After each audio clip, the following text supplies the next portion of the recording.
Good morning, dear colleagues, dear peers. It's my pleasure to welcome you to this panel session titled Platform-Driven Transitions, Scaling Circular Solutions. I'm delighted to participate at today's session, and I would like to thank Nordic Circular Hotspot, the Nordic Working Group for Circular Economy, and Nordic Innovation for hosting us today. It's a great pleasure. And so over the past few days at the World Circular Economic Forum, we've been privy to many interesting conversations and insights, statements, examples about the circular economy transition. And while we've heard a lot about the potential, the challenges, and the opportunities, it's also become clear that we're not where we want to be. The circular economy transition is not yet happening at the scale and at the speed it needs to happen for us to really address the sustainability challenges we face today. And interestingly, one of the issues that was also highlighted in one of the later panels on Monday is that the discussion on circular economy has to extend beyond the technicalities and include also markets and human behavior. And indeed, we've heard a lot about what's happening on the technical side when it comes to circular economy, but not enough is done on the market side, meaning creating the dynamics needed for new business models to emerge that can also help change our consumption and production patterns. So this bodes the question, how do we create these dynamics? How do we create these markets? Or how do we use business models to create such markets to address what the circular economy transition calls for, such as scaling up, resilience, and lower transaction costs? Now, one possible solution of this is the platform economy. Platforms have the power to match supply and demand, create network externalities with the help of technology, also help trace and track products and services across the value chain. However, just like circular economy, it comes with a certain set of challenges, which we hope to identify and explore. Additionally, from a policy perspective, it's interesting to see how the platform and the circular economy have since been treated in two separate domains. So how can we combine these? And this is what we aim to look at more closely today in our panel. So what initiatives are underway? What are the current trends we see with regards to platform economy and circular economy? So this is something we've been thinking about and exploring under the UN-ECE Transformative Innovation Network. It's a UNECE coordinated peer learning platform and meeting place for exploring topics around innovation for socio-economic transformations. And we realize that while investment and other tools are great to support innovation, there's still some gaps in creating the necessary linkages and synergies between initiatives that we hope will transform our socio-technical systems. So we would like to know, if we aim to facilitate the circular economy transition, how do we accelerate this process? And this is what we will be discussing today with a great lineup of speakers. So this is to deliberate these kind of questions, and we're very happy to have a great set of members in our network and amazing partners that are helping us to explore these kind of topics. And I would also like to take this opportunity to introduce two of our ETSIN members that are unfortunately not here in person today, but they will be joining us online. So the first is Ms. Alisa Mick, founder and CEO of MIXI, located in Helsinki and focused on circular innovation. We're very lucky to have Alisa in the ETIN task force on circular platforms. Hi, Alisa. Then the second one is Ms. Anita Skog, innovation broker and CEO of Arctic Pioneers, aimed at accelerating sustainability in the Arctic. Anita also chairs the Craft Center for Sustainability and is partner in Nordic Circular Hotspot and member also of the Task Force on Strategic Learning and Innovation Enhancing Procurement.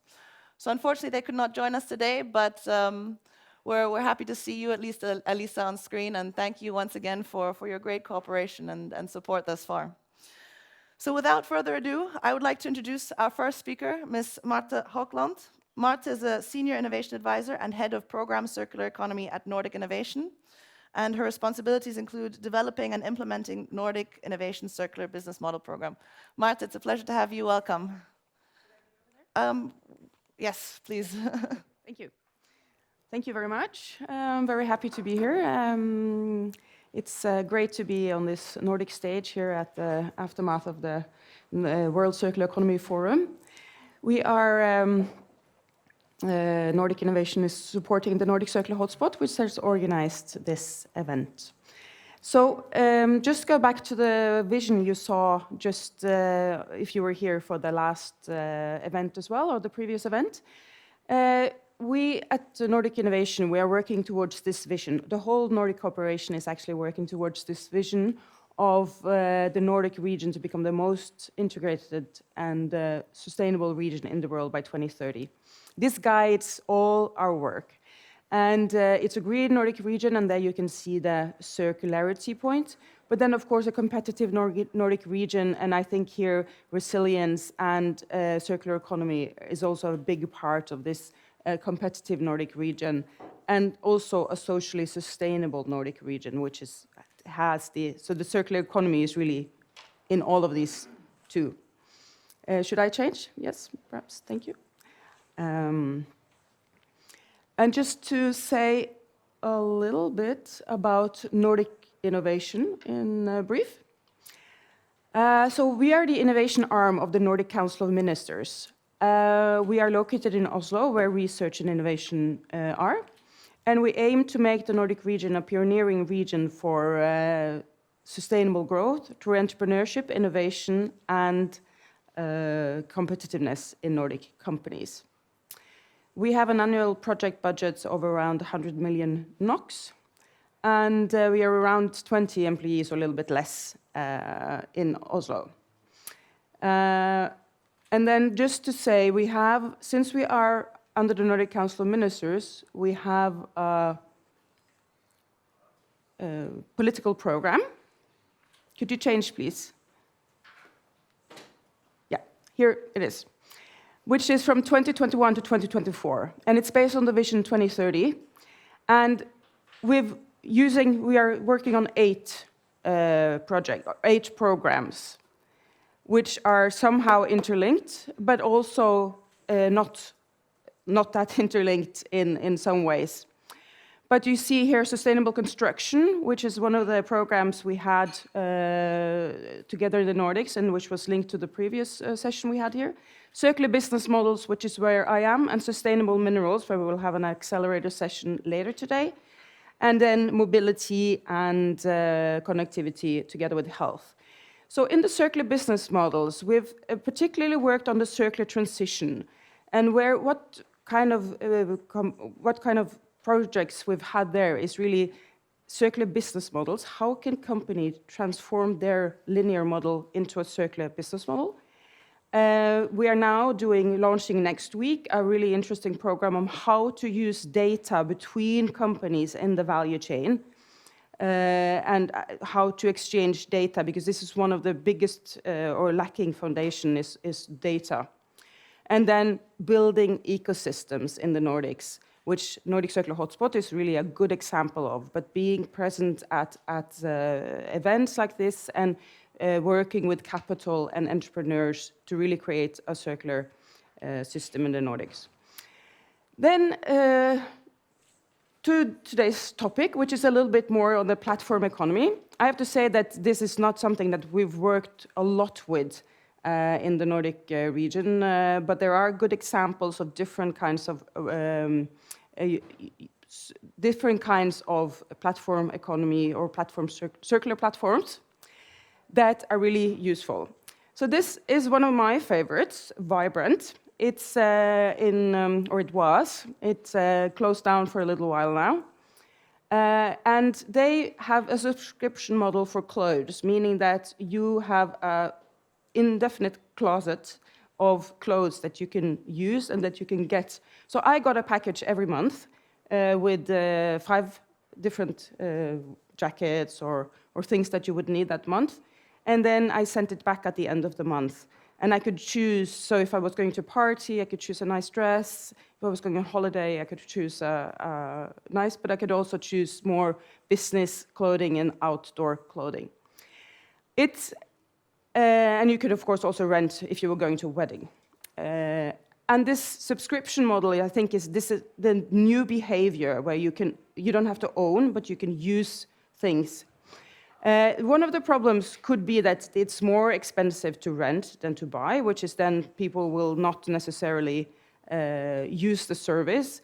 But for me, it was really a wonderful thing. And then I think also one of the important issues here is that learning a customer behavior, changing the customer behavior to not necessarily owning things.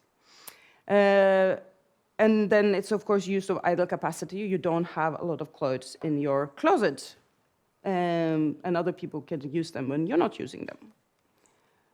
And then, let's see here. I had this, I'm not very good at this, but don't worry about it. Yes.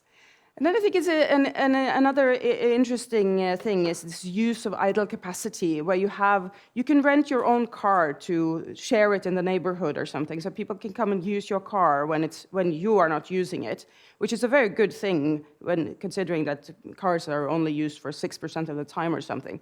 And then there's this Hyglo, which is another interesting issue where you can actually rent a mixmaster, or you can rent a boat, or you can rent anything. So people can really use, and of course, tools and stuff. And then you have, of course, tools library. And then it's the construction material, which I think is a very interesting use, that if you can actually manage to make it. The problem is, of course, the storage space. Where do you store the material when you're waiting to sell it? With this large modules, it can be really difficult. And then, of course, the quality of material, which we heard very much in the last session here. And then, of course, you have these other things where it's more very local things and not perhaps used to scale so much, but you can still scale the solution. But it's office furniture within municipalities, for instance, which I think is a good idea. Yeah. Okay. Then I think it's a very interesting, this is Finn.no and Blocket in Sweden, and perhaps other places as well. There it's resale of used goods. It's really, and it's the biggest platform in Norway, for instance, on where you can sell used goods. And you sell anything there. You can give away, but you can also just buy. If I want to buy something, I can go online and I can probably find it. And it's really a good exchange model for working. And then yesterday I learned about this e-commerce web shop for electronics. And in their website, this is probably an electronic brands, it's embedded a little window where you can see, if you're looking at this dishwasher, maybe you can buy this dishwasher as well, which is a private person looking at and using, selling this dishwasher, and instead, so the web shop will earn a little percentage of the sale, but the transaction is between the two private persons. So this is also a very new and interesting way of doing things. And then I think I have one small thing, which is something coming up, and it's e-commerce actors in Sweden, and they have been challenged by CradleNet, I think, to discuss how they can become more circular, and they will meet up after the summer to really go deep down and discuss how they become much more circular, and they will sign an action plan. Because platform economy is a lot of things, and not all of them, not many perhaps, are circular yet. Yeah, and this is just some of the challenges which I think I've covered, and then it's just thank you. Yeah, that was it. Thank you.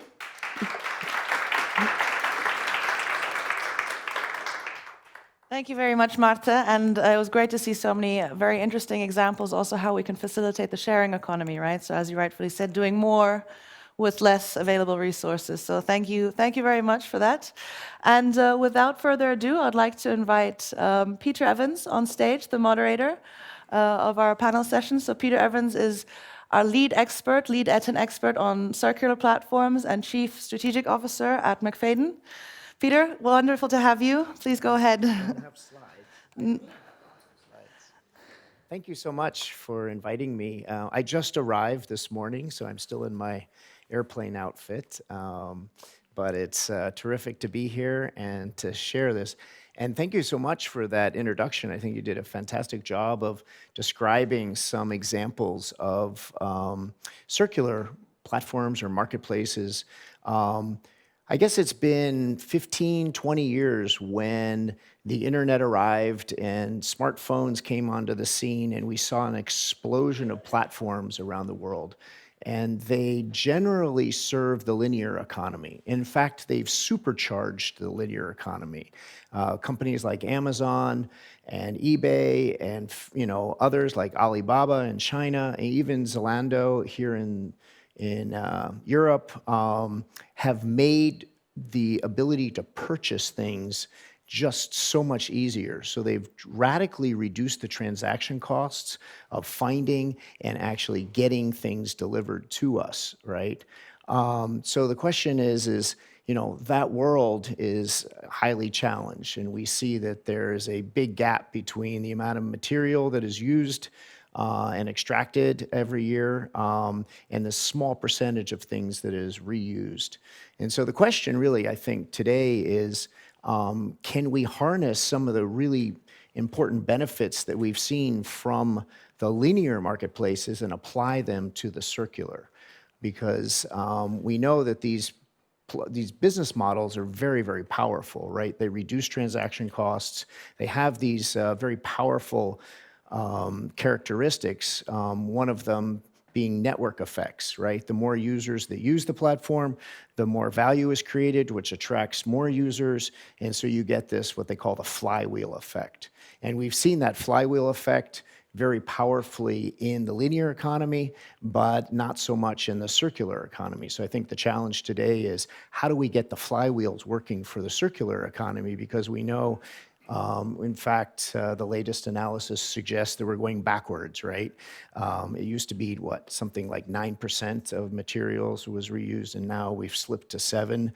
So how do we re-energize, particularly since the world is moving from 8 billion people to 9 billion people, and the material consumption is very, very high. So that's what we'd like to explore today, and we have a fantastic panel. Panel members, do you want to come on up?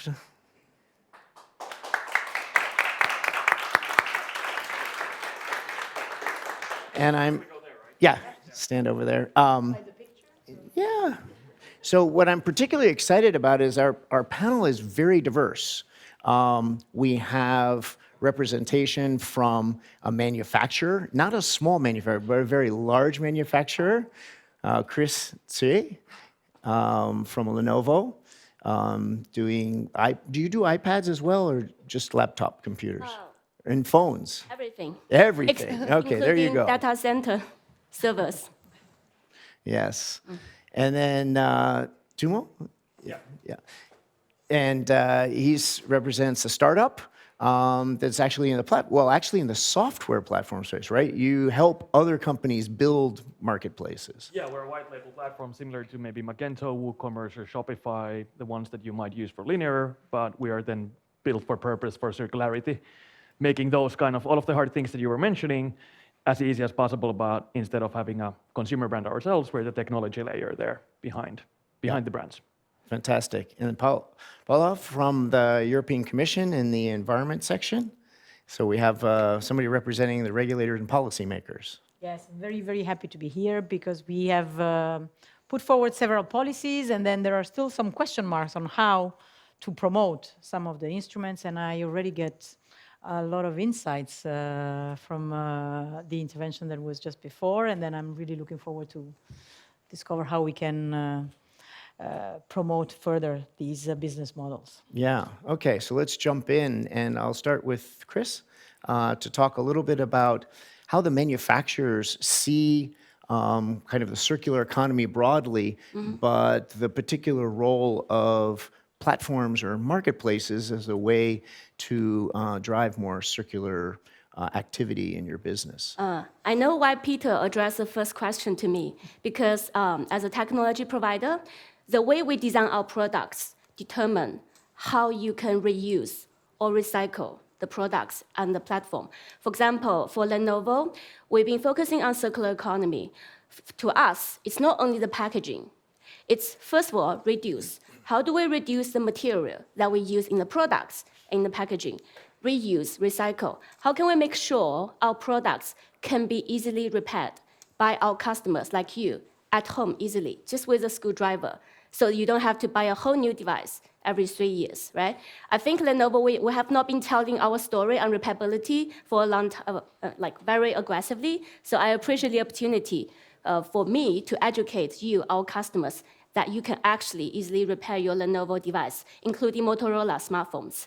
And recycle, of course, as a global company, we have a very standard recycling policy. We have targets that we want to recycle our device. We offer global take-back program for our enterprise customers as well as individual customers. So that's just an overview.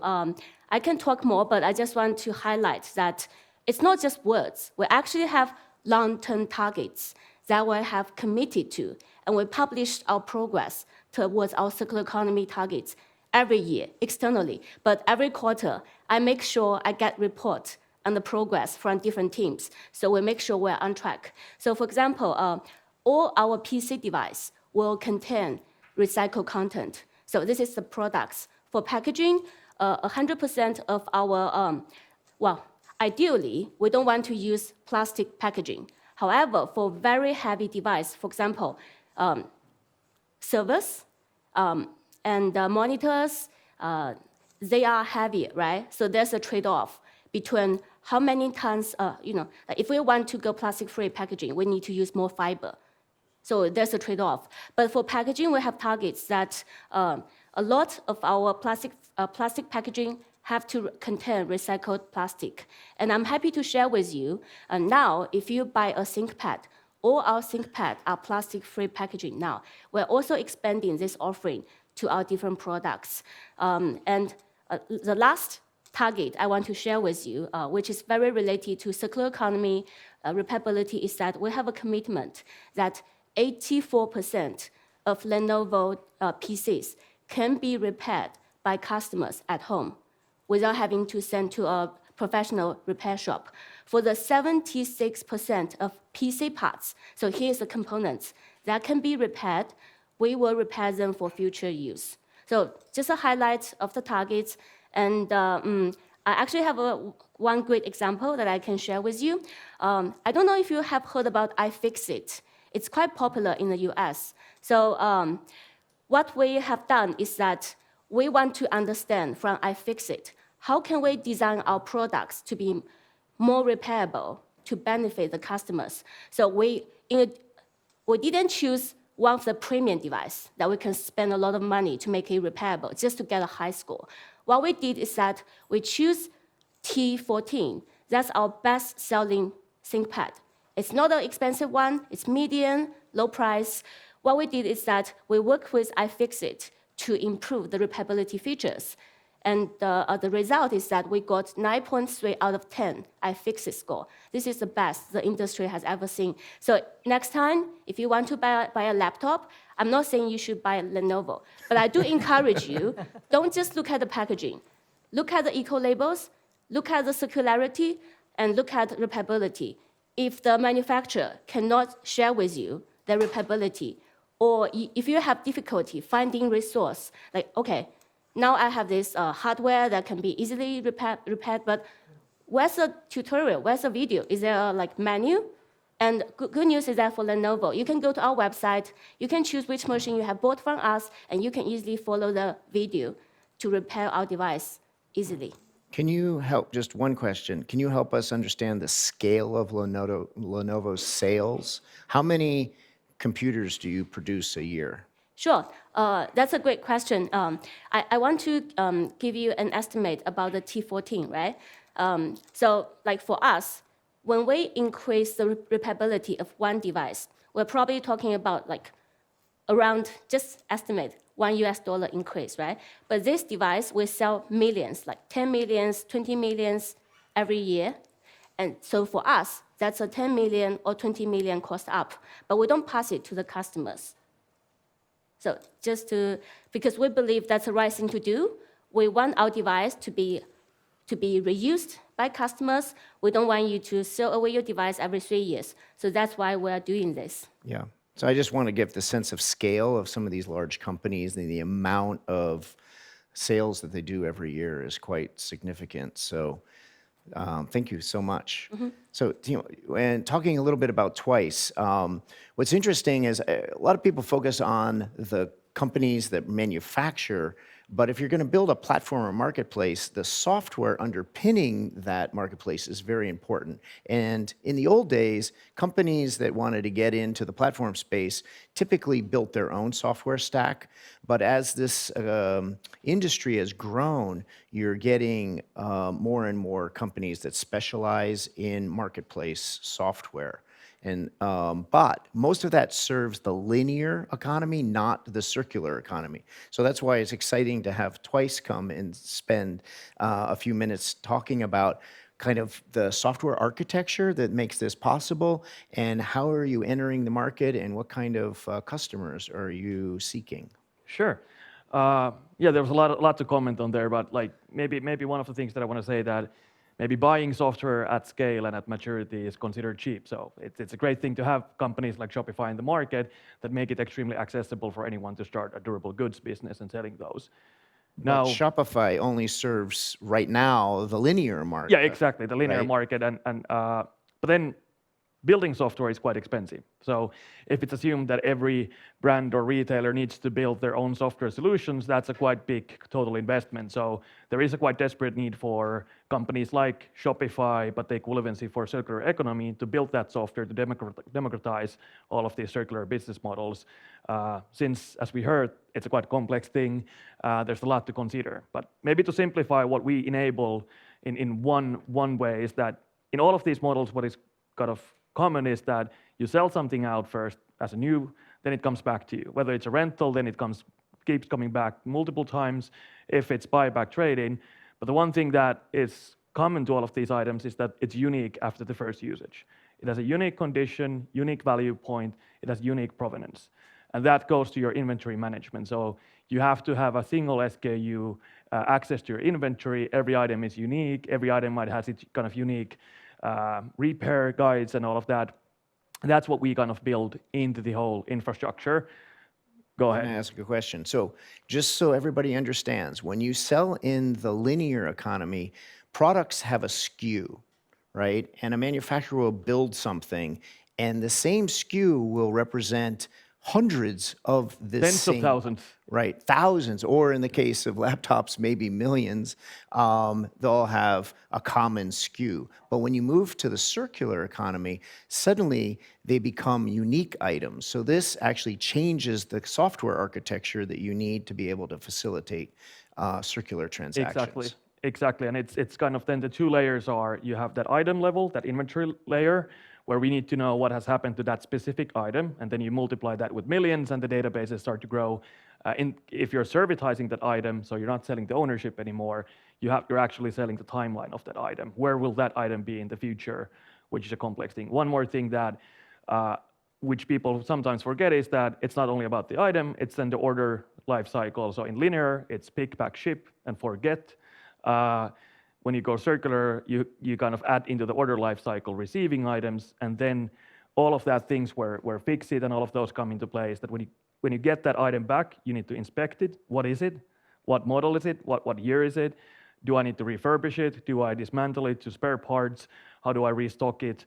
Or should I resell it? Or does it go to maybe kind of up manufacturing, remanufacturing, and all of that? So there is a kind of completely new life cycle stages, even on an order level, on top of the item level. Right. So he just said something that's really important, which is different between a circular platform or marketplace and a linear, which is every item has to be inspected and graded.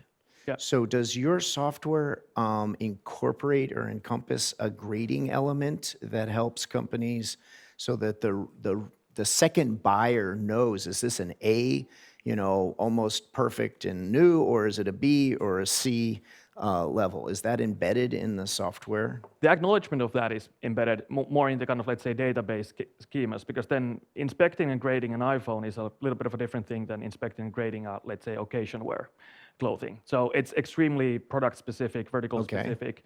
So we, as an industry agnostic infrastructure provider, we kind of need to acknowledge that this data needs to be stored. This is a unique thing per item. And again, these are the things that haven't really existed in the linear commerce model, which is something that the digitalization layer needs to acknowledge and build, because we cannot assume that every individual merchant kind of builds the software for these themselves. Yeah. So just to reinforce what he's saying is that in order to facilitate circular transactions, we need specialized software, and it has not been sort of the focus of the industry, but we're beginning to see the emergence of companies like Twice that are now building specialized software for this, which I think is very exciting and incredibly needed in order to scale and see this become more actively used. So these solutions are very, very important. Okay, turning to Paula, tell us a little bit about sort of how policymakers are thinking about embedding circularity into the policy context, and then have you been thinking at all about the role that marketplaces can play in accelerating the circular economy? I think it's really relevant, this discussion, because as we see, technology moves away, moves very fast, and at the same time, it needs some frameworks. So what do we do at European level? We build legislative frameworks, we build laws, so then the businesses can develop and investments can come and go to the right area. So when I hear all these developments and of this uniqueness that every product will bring, immediately I think about what we are developing, mainly in the context of circular economy, so not just the action plans, but very specific measures. And if you have followed, you know that we worked very hard and we tabled a proposal on eco-design for sustainable product. And one big component of this legislation is a digital product passport. So this completely matches the need for uniqueness and a place. I'm not into the software businesses or not even the hardware for that, but the need for a unique place where you can store this information, being it for the product, to repair it, for the different actors along the value chains and the different actions that needs to be done on a product or on a material for it to circulate and then to go hands from another hands to another and so on. So on one side, we have a very challenging job because we need to promote and to push and to anticipate a need that we don't know, we don't master because it is very technical. So we need to hear and listen what are the challenges precisely on the ground when, it's very difficult to come from a theoretical idea, and this is the whole beauty and complexity of the circular economy, very intuitive, but then making it happen on the ground, you just have one challenge after the other and it never ends. So the collaboration that we also have, and this is not through a platform, but it's really on a daily by day basis, is working with companies and entrusting them with a role that they, as we heard, really have, and they take forward very, very well, to push and to find solutions, to try solutions. I hear this idea of engaging with an existing platform, the iFixit example that you give, is exactly what we are trying to push, and I think it's exactly what we need to do when we talk about upscaling. So as Commission, we set up legislations, but we also keep an eye, or maybe better, an ear, onto what are the solutions that businesses are actually finding and how we can support them and then ensure that not just a few of the businesses takes this, because this is fantastic. There's no point in building another platform if it exists and if it works and if it is the place where consumers goes, if then I have to spend months for an initiative that try to engage consumers, well, you know, this the shortcut was much more effective than trying to build another platform. So I think one of the role in trying to upscale is listening to and looking at what the front-runner businesses are doing, trying to replicate, try to understand how you can support, if there's a need for support of legislation, and how you can support best with the funding. With, and this is just the last point that I want to make, with one element we keep on saying, allow me to say, selling the circular economy to member states and to companies by saying that it is a business opportunity and it's all, you know, win-win solutions. And so then we also often have the question, well then, why do you keep in saying that you need to put funding? So what is the trick there? You're saying that it works well, but then at the same time, well, of course, as a public authority, we also have the responsibilities for supporting the ones that don't make the first move, because we all know that it is the first movers that really get the benefit. But I also would like to praise the first movers, because they don't only get maybe the immediate benefit, but they also get the challenges. So it was all the courage to try a new thing. So I think that element needs to be rewarded.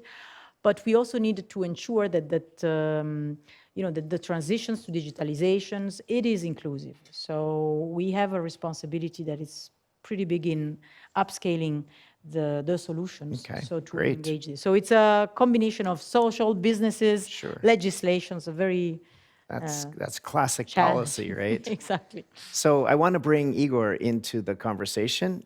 Igor is in Serbia, and he has an important role in advising senior policymakers, including the president of Serbia, on opportunities. And he's here to share a little bit about what Serbia is thinking about in terms of the circular economy. And so, Igor, can you introduce yourself and share kind of your thinking about opportunities for circular platforms?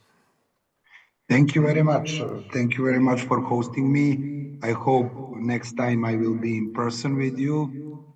My name is Igor Kronja, and I am advisor to the president of Chamber of Commerce and Industry of Serbia for business development, for foreign trade, and my passion is in hydrogen and e-mobility. So that part of my job is closely related to green agenda and circular economy. So what are the opportunities for this region? We have great opportunities here because we are on the beginning, and we should use your experience for building up this region and our activities. We made one digital platform. Chamber of Commerce made it. The name of our platform is circulareconomyserbia.com, and it is launched with help of GIZ.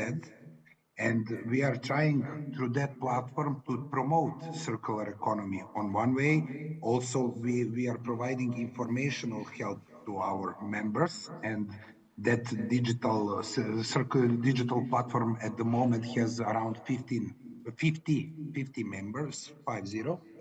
So we mapped up crucial stakeholders, and at this moment, the opportunity for building up circular economy here is to connect those companies on the same place, so industrial parks and chemical parks.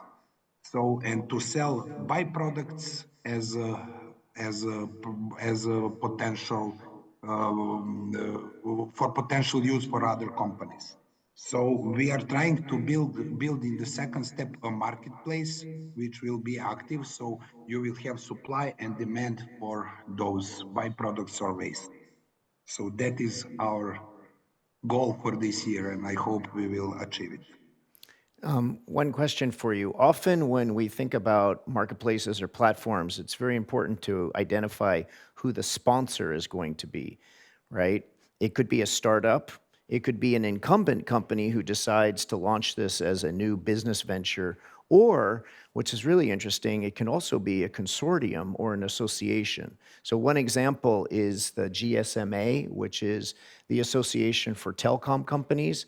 They just announced, they do the big Mobile World Congress event in Barcelona. This year they announced a circular platform for their members to do trading of what they call network equipment. It's not the phones, but you can imagine there's lots of cell phone towers and there's associated power backup with that. So they're creating a circular marketplace. I thought it was really interesting to realize that it can be startups, it can be incumbents, or it can be associations. And I would imagine there's some opportunities for governments to come in and help get companies together.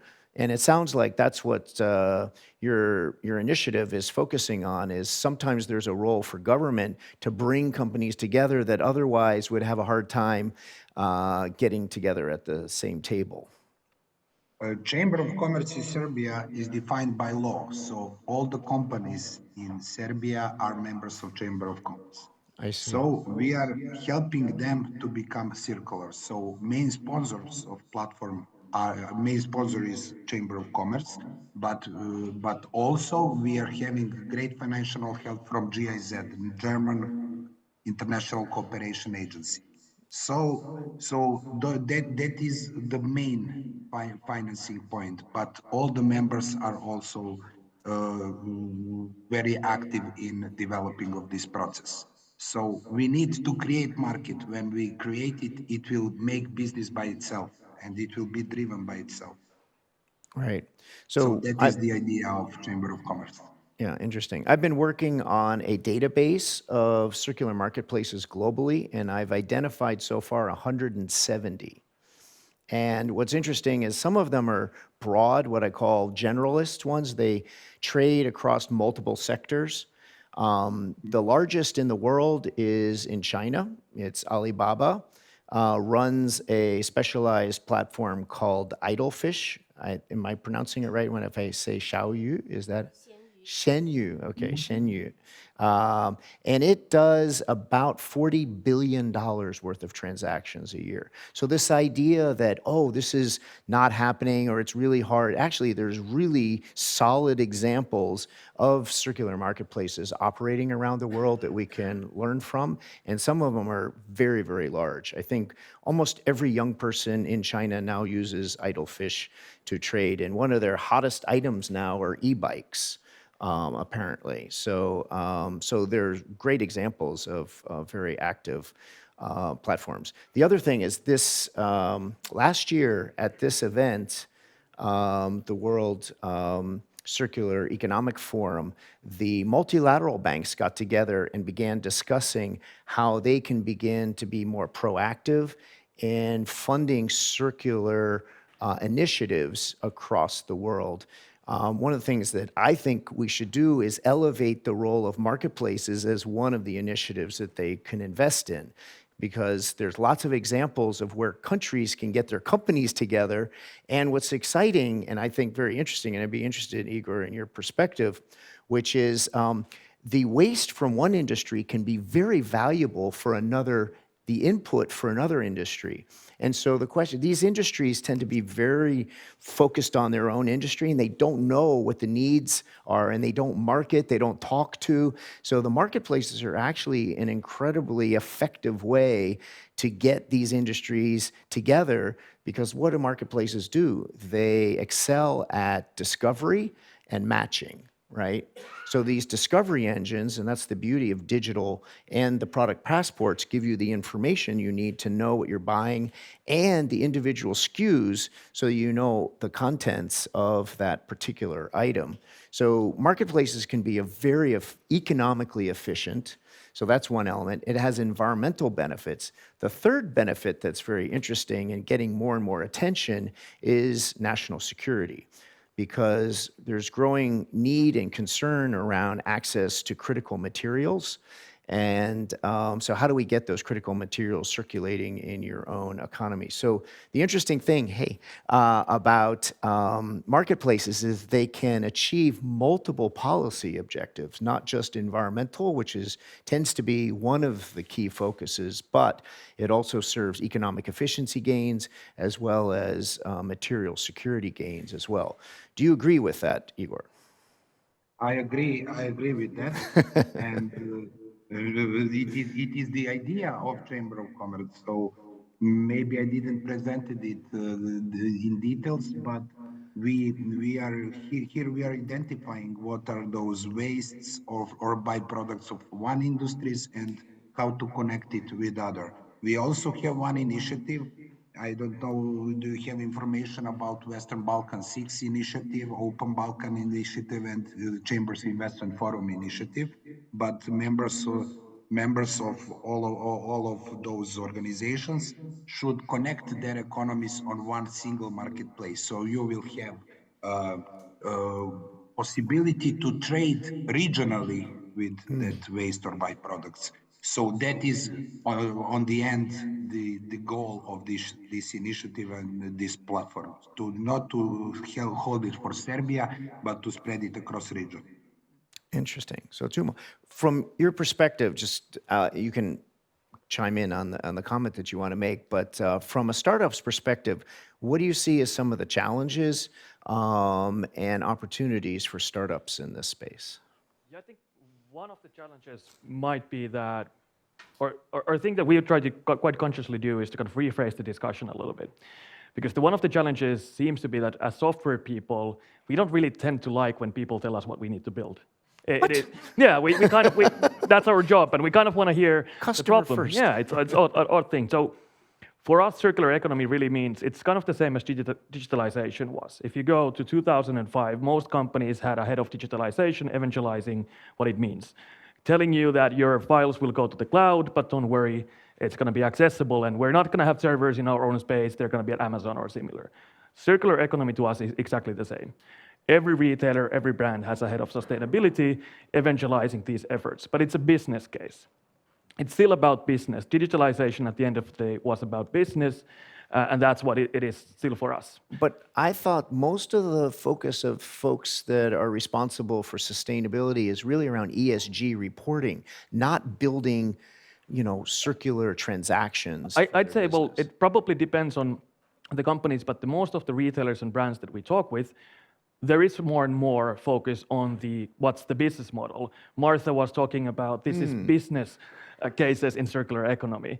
And that's, I think, where we should spend a lot more time talking about. Instead of talking about some of the solutions that might be there, and from the policymakers, probably we would like to hear a little bit more about the incentives on how do we turn that EXO that Lenovo is having into a model where you actually make more revenue in circularity, or even better case, more gross margin, rather than seeing it as a cost base. And then we as software people are professionals at automating and removing friction via digitalization. And I think that's where we as a startup are trying to kind of push the discussion more and more. So instead of hearing ideas about what the solution should be, hearing more around what the incentivization model for both the kind of sole trader just starting out all the way to Lenovo, how do they make more gross margin out of the business models that are in circularity? And then we ask, so how can we help you to achieve that? So that's one of the things that I think most of the startups, what we're trying to push. One of the effects of e-commerce has been to increase the number of returns that come back. It's typically a free thing because customers like it. But it ranges from, what is it, like 5 to 40% of products get returned, which leaves a retailer or a manufacturer with a lot of things that have been never used or very lightly used. And so does your software solution also help facilitate the resale of returns? Yeah, definitely. That connects to that order lifecycle management that I was talking about. Kind of we assume that every item will come back. Sometimes in order to simplify some of the policy stuff, we say that the world is going to a place where every item that a consumer purchases will go back to the retailer who sold it, period. So then if the world is such, then all of a sudden the retailers start to think that, so does my point of sale system have a button how to handle that? Can my e-com, is it even possible?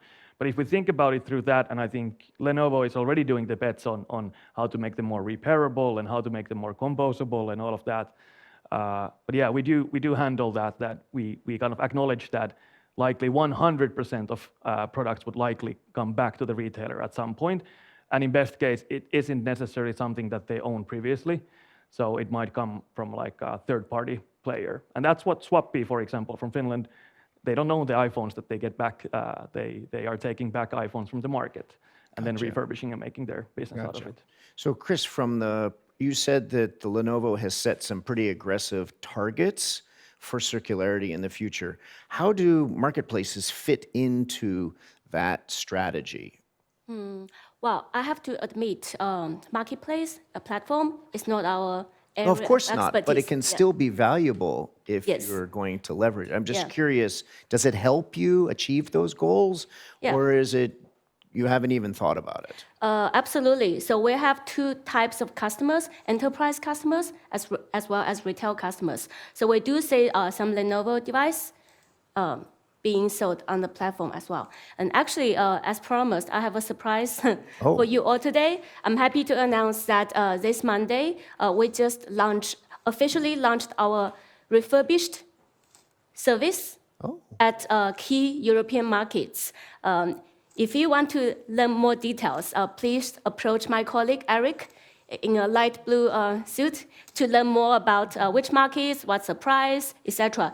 But I just want to use this to support his comment about the opportunity in being circular. Because back to ESG, not even talking about circular economy, what we did is that we tried to understand, okay, is there a business opportunity for doing ESG? ESG shouldn't just be a cost compliance item. We want to build a business case, gather support from our CEO to support our ESG initiatives. So according to our market research conducted worldwide, what we found out is that of all the key sustainability topics, for example, sustainable packaging, energy efficiency, repairability, which items are top on mind for customers in different countries, for enterprise customers as well as retail customers. What we found out, of course, this result varies by country, but what we found out is that the majority of customers are willing to pay a bit more for a product or service to be more sustainable.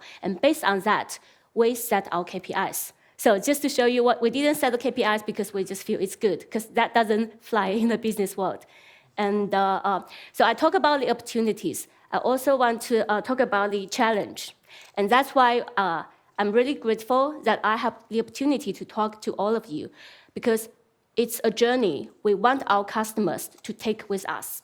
We can design the most sustainable, repairable device and most sustainable packaging in the world.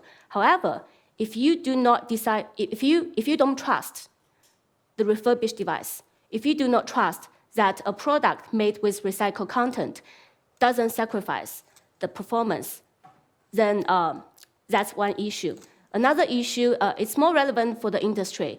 I often talk to our global 500, Fortune 500 companies, and what I found out is that depending on the industry, for example, financial service industry in some countries, although the device can be reused, refurbished, or recycled, but it's industry practice to have a team whose job is to shred the computers down to the material level. So again, it's not, the performance is not good, it's not about security issue, it's just the industry practice. Of course, as a technology provider, we want to convince them, okay, you can actually trust this, but I think it will take time for them to be willing to work with us. Gotcha. So, Paula, the European Commission has passed quite a bit of legislation and policy initiatives over the past, 3 to 4 years. So what's coming next in the next 6 to 18 months? I'll reply to that. But I just want to first to say a few things on what we just heard, because in fact, I think it is important. I pick it. You mentioned that you were seeing sustainability as just the reporting elements, and also that circularity, it's not only environment. the way we tried in the past years to present it is exactly in a different way. So for us, at least in Europe, circular economy, it's not, the first thing would not be an environmental benefit. It would really be, it is presented as an industrial policy. So with environmental benefits. So, you know, I think that maybe some people in the audience or in the panel as well that we engaged with the companies, they are aware of this because we see that it has to work first for a business, for sure. Otherwise, it just doesn't fly. So all the environmental elements are there to support this, but the interlocutor, the actor, are on the business. And this is why, and I link it to then your question on what's coming up next. We have now 10 years, more or less, of circular economy policies in Europe. So in the next mandate, so this is the year where we close one commission and we start the next one, so for another 5 years, we want to work on two main principles. For circularity, for sure, it is the one of competitiveness. So engaging further and stressing that, you know, circularity, also because of the different instruments, and the platforms is one of those, allows for strategic autonomy, you know, reusing the materials and so on. So the competitiveness element would translate with even further increased dialogue with companies and listening, and then understanding how it can be done. And on the other hand, on the implementation. So this magic word means we put on the table legislations. Let's work together with the member states and the citizens and the companies that needs to turn it, the promises of legislations, which are, of course, the benefits, into reality for the majority of the actors. So these are the two lines, so implementation and competitiveness. And with these, we really want to ensure that the difficulty are overcome. And also the other aspects that you were saying about sustainability being essentially reporting. Precisely, our counterparts in the businesses, the head of sustainability departments, have to comply with legislation for reporting, but the way they do this, and then the way we try to tell them, it's not only by looking at the legislations that they have to comply with, but the instruments that will allow them to do. And so there are different services in the commissions that are putting forward verification schemes, awareness raising, finance support, so then the businesses knows how they can actually reach their KPIs. And somehow also learn, because there is another type of platform that we didn't mention this morning, because we were, of course, focusing on the material, which is fantastic, because I think this is what we need to push. But it's the platform, maybe a little bit less complex to set up, that we launched in 2017. To push for this awareness of circularity, and it's the Circular Economy Stakeholder Platform, so where we share best practices. Because in the end, you also need to learn, and you cannot always be in a conference where you have, or in an event where you understand or you are shown how things works for some companies. But it is very important also to, you know, push for this networking of platforms where people basically share their bad and good practices. So this is also another way that we, maybe softer, that we want to push. The last point, I think it's relevant. It combines both. So it combines the legislation, so the role that we have, and at the same time, the aims, the competitiveness, and listening to what are the issues and the problems. Is one measure that we adopt is the Critical Raw Material Act. So how do you actually transform, what is the incentives besides the funding that you can actually put forward? You put targets. It's exactly what a business is doing. We do it for raw materials. So we have set up some benchmarks with this act that encourages or requires that at least a certain percentage of raw material in Europe will come from recycling material, for example, that only a certain percentage of extracted needs to be in Europe. A certain percentage need to come from reused material. So this is also one way where you incentivize. So not just a mere compliance and ticking box, but also encouraging and sending a very large message, concrete with figures. So Great. this is also the other way. So we just have a few more minutes left. My last round of question is around how you see the future, particularly the emergence of new technologies that are making circular transactions easier. And one example, we have a company in the US called Goodwill, and they have a very interesting business model, which is that they go out and encourage people to donate things that they don't want anymore. And so Goodwill gets free things coming in and tons of it. We're talking about all sorts of stuff. And then they sell it. So they keep the margin between the free good and then what is resold. So it's a very effective. But one company now is helping them with what they call computer vision technology so that they can scan these items in a 360 and then create the metadata associated with that item. Because it's very labor intensive in the past for an individual to look at it, take pictures of it, type out the description, and now AI technology can do this very, very quickly. So what's really interesting and exciting, I think, is the opportunity to harness these technologies to actually make circular transactions much more cost-effective, reduce the friction, so that we can potentially see a lot more circular activity happening. So my last question is kind of what are you excited about with respect to the technology landscape? So do you want to start, and then we'll go around, and Igor, I haven't forgot about you, so I'm gonna ask you last about that question. Sure.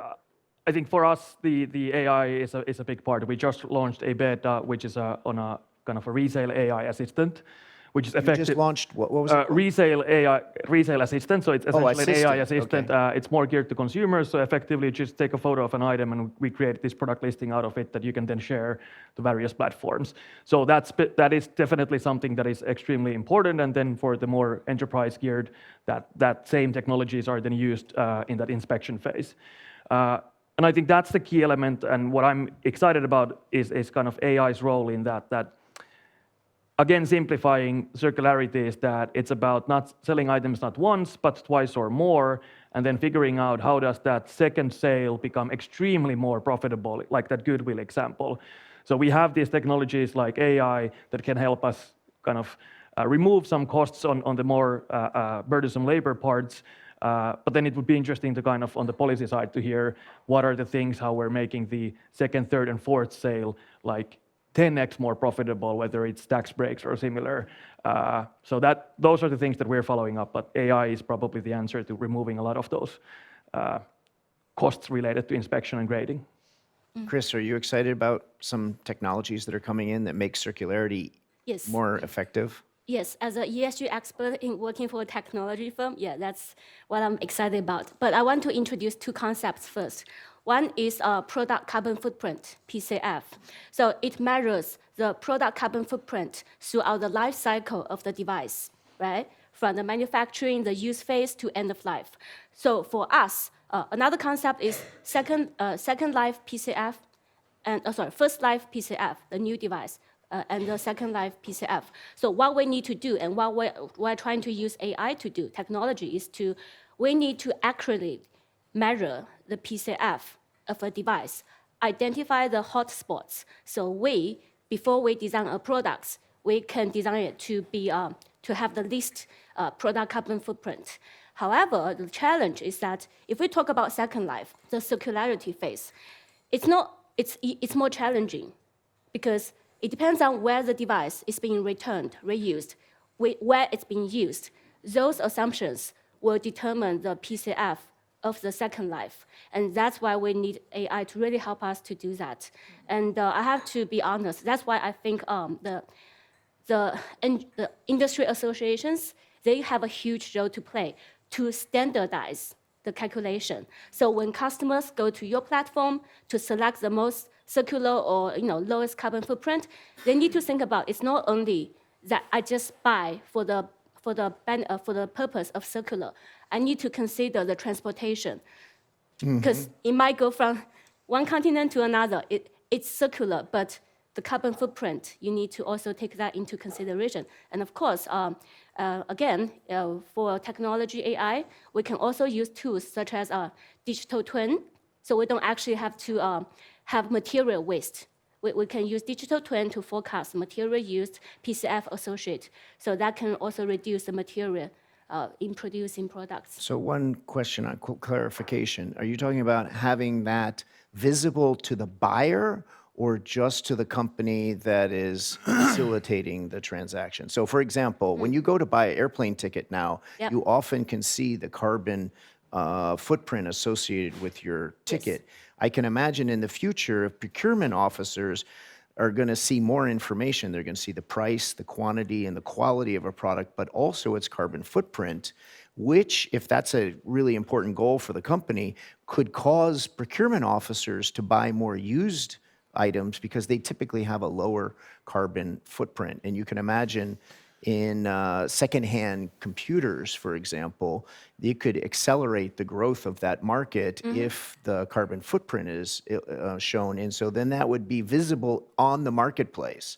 So that's where I'm thinking about how you can actually enhance your ESG goals by using marketplaces so that the buyers can actually see the real impact of their purchases. You're absolutely right. It's already happening. So that's why, so the first life PCF, there are standards out there, but they're not perfect. The second life PCF, we have not found the perfect measurement. So that's why I cannot answer your question if second life is better, because you have to think about if you use a second life device, right? The energy consumption might not be as good as a new model. So that's the Because of the things like evaluation. transportation and factors like that. So if you buy a refurbished computer, the newer models' energy consumption might be more efficient. Oh, I see. So there's a trade-off. That's why I hope the customers, they can think about what's more important to them. Is it circularity? Is it reduce power consumption? And also varies by country. Interesting.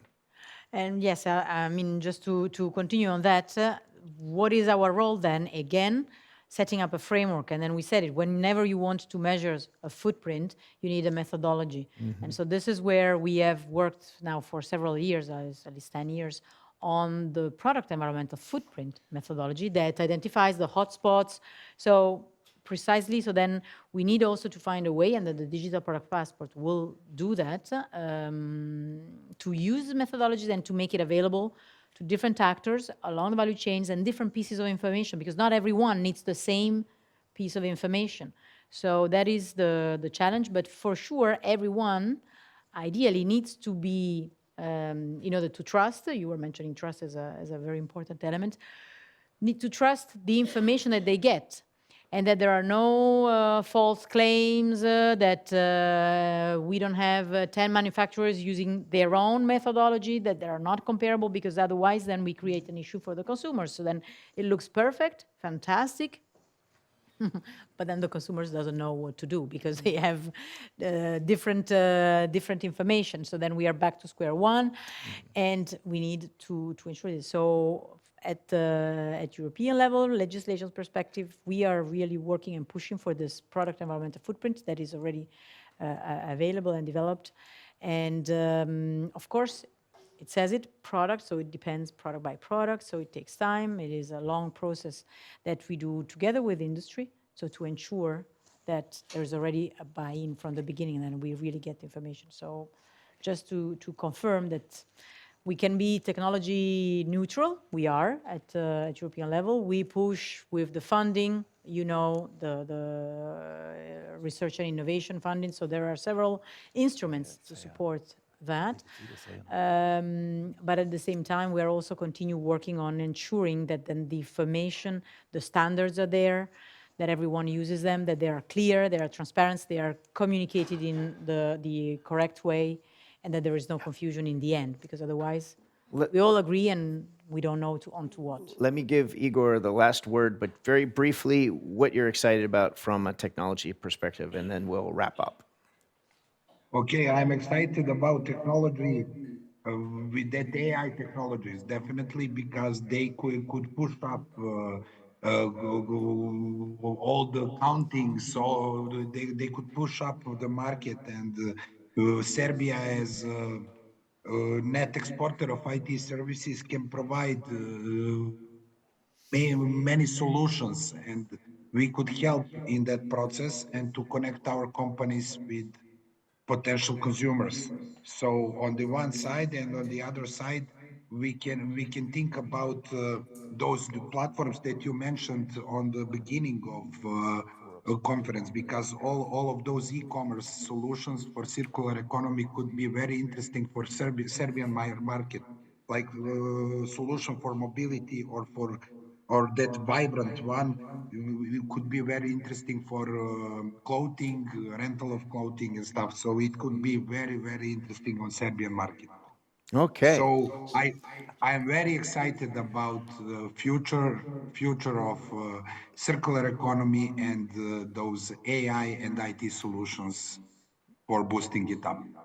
Fantastic. Well, everybody, please thank us and thank our wonderful panel today. Thank you very much. Yeah, finished. Thank you so much. And hello, everyone.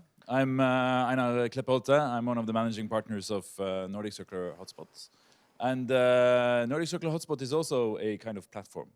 We have several platforms.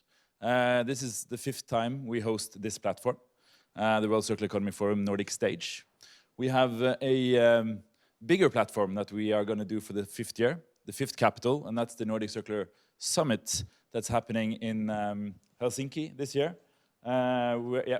at 18th and 19th of November. This is the Nordic Circular Hotspot is in itself a market transition strategy in work. We are all working to actually, the discussion about the marketplaces is very interesting. And our goal is to change the market of the Nordics by applying circular principles in all the value chains of transaction. That is how it works. And when we work with these factors, this is why we lead these conversations. And one of the most important transactions that we create is a transaction of relations. Because when we meet and discuss, like we do here, it's amazing. And we connect it to Slush, because we want to have a market orientation this year. It's about empowering the entrepreneurs, the transformers, the value creators of the new circular principles in the markets. That is really important for us. And of course, it's, as always, towards the policymakers and the businesses, because the policymakers makes the frames and the context of how you create the value. And this is also why I'm very much looking forward to launch the policy report later today. And it's a good reach. It's a lot of people coming in, and it's a lot of important stakeholders tuning in like this. This is also a digital platform. We are broadcasting all of these sessions to a big audience. So the conversation on digital accessibility and digital tools for increasing transaction is very important. But back to relations. Last year, I had the pleasure of meeting you in Reykjavik, Michael Roman, Economic Affairs Officer at UNECE, and you will have the honor of doing the conclusion of this amazing session. Yes, and you must realize how this is actually, even talking about relations, how symbolic this is. I am actually a Swede in the Norway house, invited to the scene and to finish this event. So you can just imagine this is beyond many of the showing that collaboration is really the essence. I just wanted to this was a fantastic session. Thank you so much for the participants. Thank you so much, Peter, for conducting a fantastic moderation. Just wanted to bring us back to where Emanuela started. We arrived very early on Monday, and we went straight out to some of the sessions. And the first thing we heard, that there was sort of this doomsday. There is nothing happening. Circularity is decreasing on a global level, etc., etc. And I mean, what we've heard, that there's a lot of things happening. And what I think is also important, what Peter pointed out and he pressed out, is the amount of money involved. This is powerful. So, and the question is a little bit, why do we do not see this? Maybe it's language, maybe we don't recognize what is circularity because we don't label it circularity. And so I think the kind of work of mapping and having these conversations is great. Second observation is that I also heard that we have to go extend beyond technicalities to involve market creation and human behavior. We did that. We talked about the importance of what markets, of scaling up. The market is the missing link. So what do they do? Well, here we really have to go on moving onwards, I think. Markets are coordinators. They coordinate, on the one hand, in sectors between value, there are many markets in a sector, in a value chain. We heard about that. We should recognize that. They are also coordinators between sectors. They create synergies. That's the second point. The third is then that they also coordinate internationally. We should dig into this. We should recognize the markets as important scale-ups in big transitions. So with that said, please join us in our continuous efforts. We will move on together with even Norwegians. Thanks.